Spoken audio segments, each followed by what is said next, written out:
अरे देखिए, कल हमने सिंपल दो टॉपिक्स पढ़े थे। दो, एक था फ्री स्पैन और एक था प्रिंट आइटम्स। ठीक है, दो टॉपिक हमने कल पढ़े थे। आज जो हम काम करेंगे वो हम करेंगे कस्टम लिस्ट में।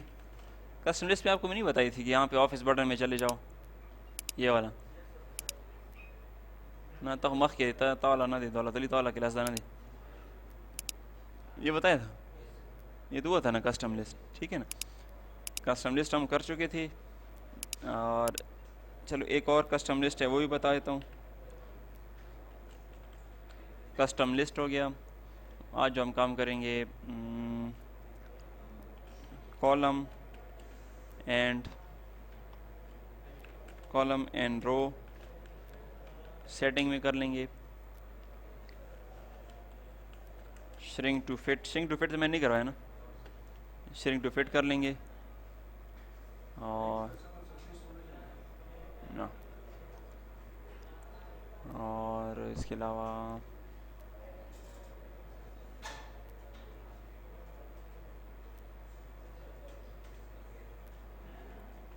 फॉर्मेट सेल, ये चार टॉपिक आज हम करेंगे।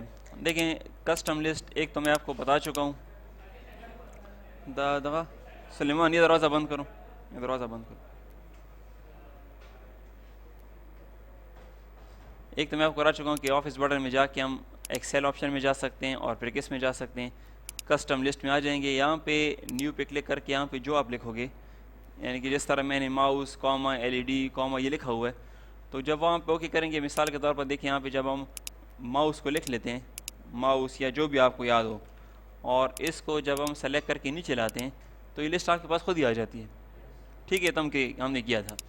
एक लिस्ट ये है और एक लिस्ट है मेन्यू लिस्ट। मेन्यू लिस्ट का मतलब ये है कि देखें, यहाँ पे मैंने लिख लिया कि सीरियल नंबर, फिर मैंने लिख लिया कि नेम, और यहाँ पे मैंने लिख लिया कि कोर्स। ठीक है, एक बंदा आ गया, उसका नाम है आबिद, ठीक है, या अनीस, ठीक है। वो कहता है कि मैं कोर्स करना चाहता हूँ। तो अगर उसको मैं कहूँ कि कौन सा कोर्स करना चाहते हो, तो अगर मुझसे कहे कि यार आपके पास कौन कौन से कोर्सेज़ हैं, मैं कहता हूँ कि मेरे पास यहाँ पे एक लिस्ट हो, लिस्ट, कि मैं कहूँ कि यार ये कोर्सेज हैं, आप इसमें से सेलेक्ट कर लें आप कौन सा कोर्स करना चाहते हैं। इसको कहा जाता है मेन्यू लिस्ट, ठीक है ना। तो मेन्यू लिस्ट किस तरह बनेगी, जो लिस्ट मैं यहाँ पे शामिल करूँगा उसको मैं साइड पे कहीं पे पहले मैं बना लूँगा। यानी कि मैं कहता हूँ कि हमारे पास एक कोर्स है, कौन सा, कंप्यूटर का है, एक रेफ्रिजरेशन एयर कंडीशन का है, एक हमारे पास इलेक्ट्रीशियन का कोर्स है, एक हमारे पास वाइंडिंग का कोर्स है, और एक हमारे पास इलेक्ट्रॉनिक्स का कोर्स है। ठीक है, और ये तो गलत हो गया, एक हमारे पास कौन सा, इलेक्ट्रॉनिक्स का, और एक हमारे पास कौन सा कोर्स है, हार्डवेयर का कोर्स है। ठीक है, किसी भी साइट पे मैंने ये लिख लिया। अब मैं इधर आ जाऊँगा, इस जगह पे क्लिक कर दूंगा जहाँ पे ये लिस्ट मैंने लगानी है। साइट पे मैंने लिख लिया, इस सेल में दोबारा क्लिक कर दूंगा, चला जाऊँगा डेटा में, और डेटा वैलिडेशन में आ जाऊँगा। डेटा वैलिडेशन में जाके एनी वैल्यू नहीं, यहाँ से मैं सेलेक्ट करूँगा लिस्ट। ठीक है, लिस्ट को सेलेक्ट कर लूँगा, सोर्स इस पे क्लिक कर दूंगा, कहाँ पे पड़ा हुआ है, ये वाला है ना, इसको सेलेक्ट करके इस तरह कर दूंगा। यानी कि इसको मैं कैंसिल कर रहा हूँ। सबसे पहले क्या करोगे, लिस्ट को टाइप कर दोगे, टाइप करने के बाद जहाँ पे इस लिस्ट को लगाना है उस सेल में क्लिक कर दोगे, डेटा में आ जाओगे, डेटा वैलिडेशन में आ जाओगे, यहाँ पे आके क्या सेलेक्ट कर लोगे, लिस्ट, क्लिक करके इस तरफ आके क्या कर लोगे, लिस्ट बता दोगे इसको, और दोबारा इस पर क्लिक करके यहाँ से क्या कर दोगे, ओके करने के बाद यहाँ पे देखिए इसको मैं सेलेक्ट करके नीचे तक ले आऊँगा। मैं कहूँगा सोचें कि यहाँ तक मिसाल मेरे पास बंदे आ सकते हैं जितने भी हों, यहाँ तक मैं इसको बाउंड्री बना दूँगा। ठीक है, नीचे तक भी कर सकते हो जहाँ तक आप करना चाहते हैं। अब यहाँ पे एक बंदा आ गया है कि क्या कौन सा कोर्स करना चाहता हूँ, तो यहाँ मैं जूम करीब कर देता हूँ आप लोगों के लिए। तो देखिए यहाँ पे आऊँगा, ये लेको लिस्ट आई हुई है। मेरे ख्याल में उस टाइम सेलेक्ट नहीं हुआ अच्छा लिस्ट, वो सिर्फ हार्डवेयर उसमें सेलेक्ट हुआ। अच्छा इधर आप आ जाओ, इधर आ जाओ, ये देखो सिर्फ हार्डवेयर सेलेक्ट हुआ है। ठीक है ना, यहाँ से लेकर यहाँ तक। ठीक है, ओके कर देंगे, यहाँ पे आ जाएंगे, ये देखिए हमारे पास लिस्ट आ चुकी है। ठीक है, वाइंडिंग का कोर्स करना चाहता हूँ, कौन सा कोर्स करना चाहते हो, अच्छा ये जब आ गया तो इसको सेलेक्ट करके नीचे तक ले आओ पहले। ठीक है, अब यहाँ पे वाइंडिंग सर आ चुका है, कोई मसला नहीं है। कौन सा कोर्स करना चाहते हो, RSC का, कौन सा कोर्स करना चाहते हो, कंप्यूटर का। तो जस्ट मैं यहाँ पे आऊँगा, मुझे टाइपिंग की ज़रूरत भी नहीं होगी, सिर्फ क्लिक करके लिस्ट को मैं बना सकता हूँ। ठीक है, तो ये भी कस्टम लिस्ट में आते हैं। ठीक है, लिस्ट टाइप कर लोगे और कहाँ पे चले जाओगे, डेटा में, किस में चले जाओगे, डेटा वैलिडेशन, और लिस्ट को सेलेक्ट करके वो आप बता दोगे। क्लियर है, यहाँ तक क्लियर हो गया।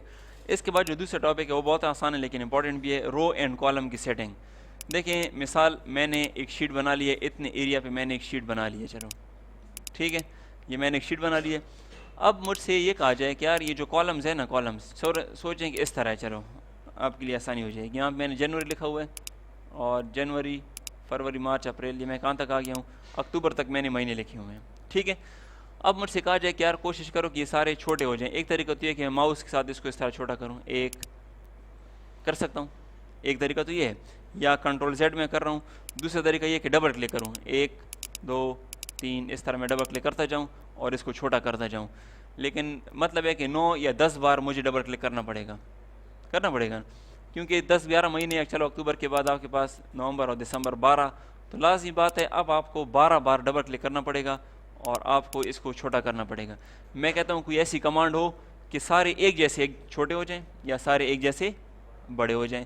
तो ये कॉलम की चौड़ाई को सेट करना किस तरह करो कि जितना एरिया आपका है, यानी कि आप देखिए मैंने सारे कॉलम सेलेक्ट कर लिए हैं। जब मैंने पहली रो सेलेक्ट कर ली तो मतलब है आपने सारे कॉलम सेलेक्ट कर लिए हैं। अब आप आ जाओगे होम में ही, होम में यहाँ पे देखें फॉर्मेट है कॉलम विड्थ।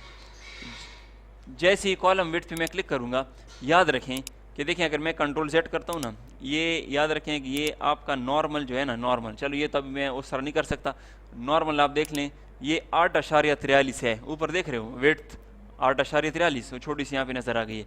तो लाजमी बात है अब मुझे कम करना पड़ेगा। इधर आ जाऊँगा, किस में आ जाऊँगा, कॉलम विड्थ 8.43 नहीं, मैं कहता हूँ कि 4, जितने कॉलम हैं कितनी चौड़ाई हो जाए 4। जैसे एंटर का बटन दबा दिया, देखें एकदम से सारे के सारे कितने हो गए, 4 हो गए। अब अगर आपसे कोई कहे कि यार थोड़ा थोड़ा खैर है, एक स्टेप थोड़ा सा बड़ा कर दो, तो फिर किस में चले जाओगे, फॉर्मेट कॉलम विड्थ, मैं 4 नहीं करता, मैं कहता हूँ कि 5, 4.5 भी कर सकते हो, अच्छा ना, 4.5 4.6 इस तरह भी किया जा सकता है। तो देखें ये बिल्कुल अभी एक जैसे हो गए हैं, कोई इसमें ना छोटा है ना बड़ा है।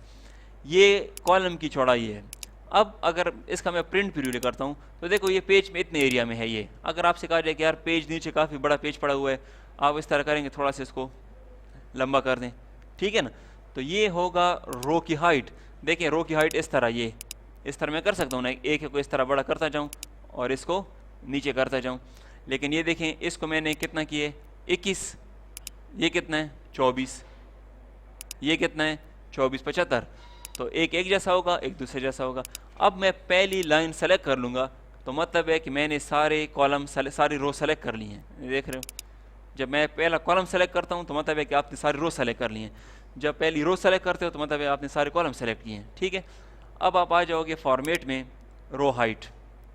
याद रखिए कि नॉर्मल कॉलम की चौड़ाई 8.43 होती है ना, इसकी 15 होती है, तो 15 से ज़्यादा करूँगा, 15 से कम करूँगा तंग होंगे, 15 ज़्यादा करूँगा एक्सपेंड होगा।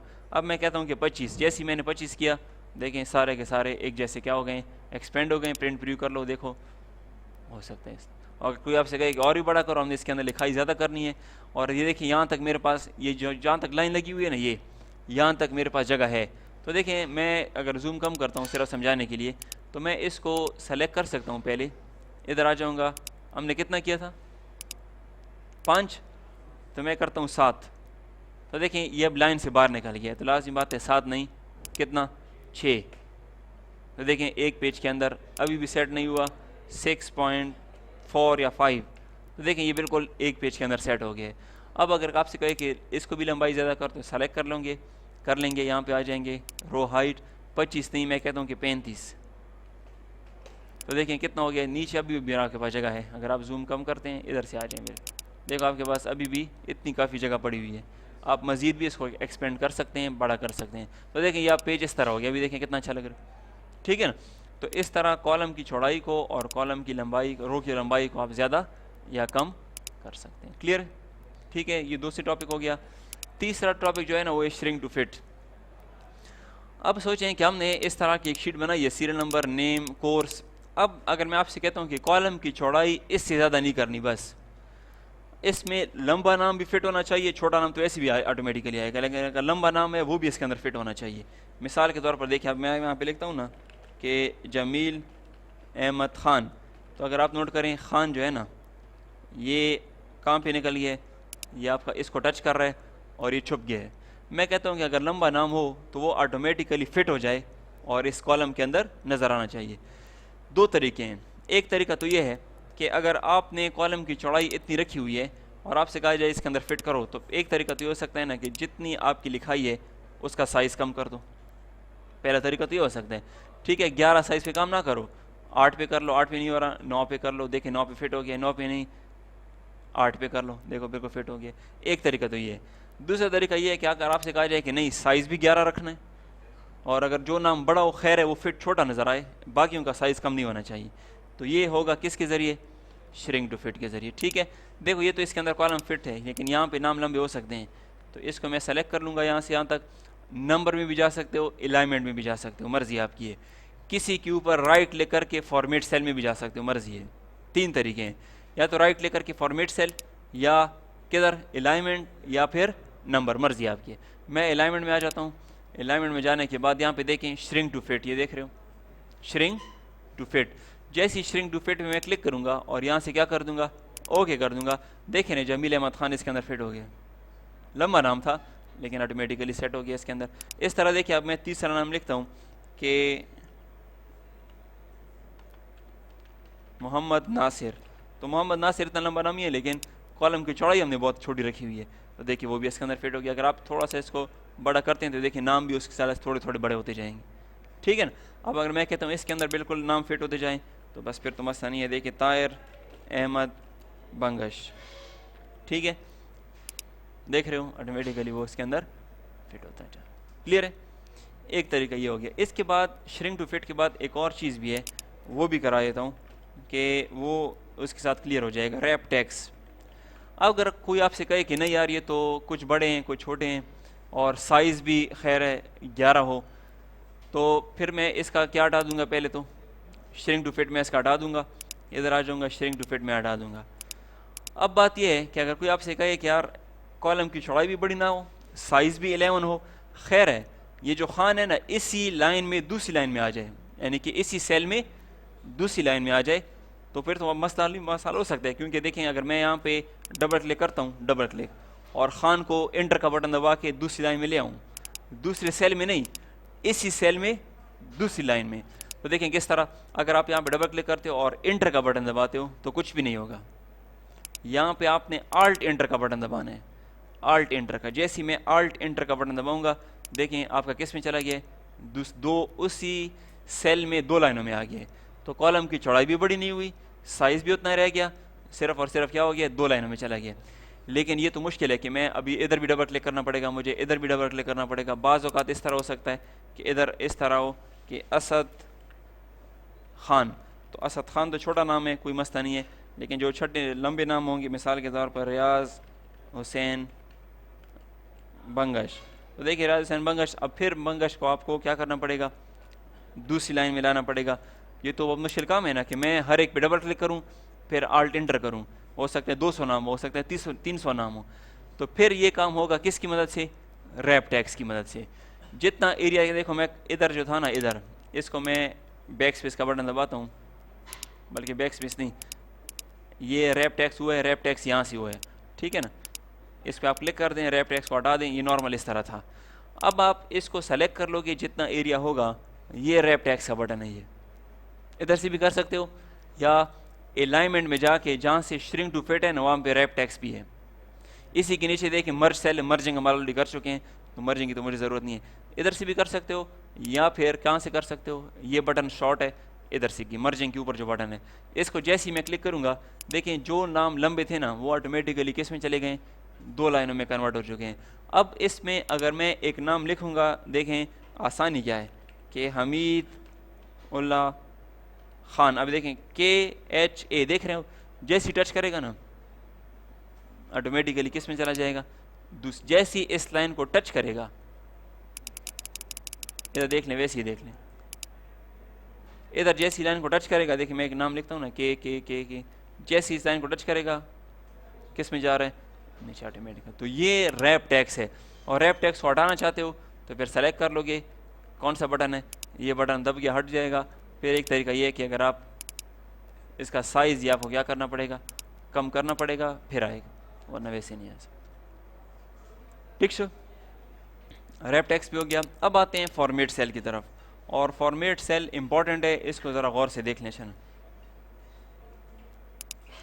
देखिए, मैं शीट 3 में आता हूँ और यहाँ पे एक शीट बनाता हूँ, यानी कि टाइम बचाने के लिए मैं यहाँ पे मैंने सीरियल नंबर लिख लिया, फिर मैंने क्या लिख लिया, नेम, और यहाँ पे मैंने लिख लिया कि CNIC नंबर। ठीक है, CNIC मतलब है कि शांति कार्ड का नंबर। शांति कार्ड नंबर को मैंने थोड़ा सा एक्सपेंड कर दिया, इधर मुझे लिखना है शांति कार्ड का नंबर। अब यहाँ पे मैंने 1 लिख लिया, यहाँ पे मैंने लिख लिया कि माजिद। अब जब मैं शांति कार्ड का नंबर यहाँ पे लिखूँगा तो उसका अपना एक अंदाज़ है, फॉर्मेट है कि 14301 या 14202, हर एक एरिया का अपना कोड है। ठीक है ना, तो देखें वो इस तरह के 14301 फिर डैश लगाना पड़ता है। ठीक है, 60149939। देखें इसका फॉर्मेट इस तरह है कि पहले 5 डिजिट हैं, उसके बाद डैश है, फिर कितने 7 हैं, फिर डैश है। तो ये इंसान से मिस्टेक हो सकती है ना, कि मैं 14301 2 3 पे कहूँगा यार यहाँ मुझसे भूल गया, यहाँ पे तो डैश था। ठीक है ना, तो मैं कहता हूँ कि अपने लिए आसानी पैदा करूँ कि जब मैं शांति कार्ड नंबर टाइप करता जाऊँ ये डैश में ना लगाऊँ, डैश खुद ही आए। तो ये फॉर्मेट सेल की मदद से हो सकता है। देखें कितने के बाद डैश है, 5, फिर कितने 7, और फिर डैश, और फिर एक डिजिट होता है। ठीक है ना, तो इसको मैं फिलहाल हटा रहा हूँ। जितना एरिया होगा, जितने में आपने शांति कार्ड नंबर लिखने हैं, आपके पास तो लिस्ट पड़ी होगी, आप देख लोगे कितने बंदे हैं, 20 बंदे हैं, 100 बंदे हैं। एरिया को सेलेक्ट कर लिया मैंने। सेलेक्ट करने के बाद मैं आ जाऊँगा, नंबर में भी जा सकता हूँ, अलाइनमेंट में भी जा सकता हूँ, राइट क्लिक करके फॉर्मेट सेल में भी जा सकता हूँ, मर्जी आपकी है। मैं आ गया हूँ नंबर में, यहाँ पे देखें कस्टम में आ जाओगे। किस में, कस्टम में, और जर्नल को हटाओगे, जर्नल को क्लिक करके इसकी जगह कितने के बाद डैश था, 5, 1 2 3 4 5, पहले 5 सिफर लगा दोगे। शक्ल आपने बतानी है इसको कि यार 5 के बाद आपने डैश लगाना है, डैश, फिर कितने थे, 1 2 3 4 5 6 7, फिर डैश था, और फिर क्या था, 0। ये मैंने उसको फॉर्मेट बता दिए कि जब मैं पहले 5 डिजिट लिखूँगा उसके बाद आपने डैश लगाना है, फिर जब मैं 7 लिखूँगा उसके बाद आपने डैश लगाना है। ठीक है, अब जैसे ही मैं यहाँ से ओके कर दूँगा तो यहाँ पे देखें 14301, अब मैं डैश नहीं लगा रहा, 60149939 गोरे। अच्छा, यहाँ पे मेरे से एक ज़्यादा रह गया मेरे ख्याल। यहाँ पे हमने फॉर्मेट सेल में, उधर हमने मेरे ख्याल में एक कम लगाया है, इधर देख लो ये कितने हैं, ये 8 तो नहीं लगाए मैंने, 1 2 3 4 5 6 7 हैं। ठीक है, डैश 0। अभी देखिए ऊपर सेट हो गया। ठीक है ना, यहाँ पे देखो अभी आपका बिल्कुल सेट। अब यहाँ पे देखें 14301 1 2 3 4 5 6 7 8, देख रहे हो खुद ही डैश आ रहा है। तो मेरी टेंशन ख़त्म हो गई, अब मुझे डैश लगाने की ज़रूरत नहीं है, बस लिखते जाओ, डैश खुद ही आता जाएगा। ठीक है, ये हो सकता है। दूसरा कि जब आप यहाँ पे कॉन्टैक्ट नंबर लिखते हो, कॉन्टैक्ट नंबर, तो कॉन्टैक्ट नंबर को देख लें, कॉन्टैक्ट नंबर में होता है 0। अब मैं कहता हूँ 0333963494, जब नीचे आओगे 0 गायब हो जाएगा। अब कितने हैं टोटल, 11 है ना, तो 11 हैं, तो बस 11 बार क्या लगा दूंगा, 0 लगा दूंगा। इधर आ जाऊँगा, इसको हटा के 1 2 3 4 5 6 7 8 9 10 11, जैसे ओके करूँगा 0 आ गया। अब अगर कोई आपसे कहे कि नहीं कोड के बाद डैश लगाना है, तो कैसे करोगे, तो कितने बाद, 4 के बाद डैश। किधर आओगे, नंबर में आ जाएंगे, किस में आ जाएंगे, कस्टम में, इसको हटा के 1 2 3 4, 4 के बाद डैश, और फिर 1 2 3 4 5 6 7। ठीक है, इसी तरह होगा ना 4, और फिर 1 2 3 4 5 6 7। ठीक है, 7 हैं, ओके। तो देखो अब यहाँ पे डैश, अब मैं जब लिखता हूँ ना कि 0 345 965 90 93, गोरी डैश पर खोला रही। ठीक है, तो ये चीज़ किस में आती है आपके पास, फॉर्मेट सेल में आती है, और ये आपको पता होना चाहिए। ठीक है, क्लियर है। ठीक है,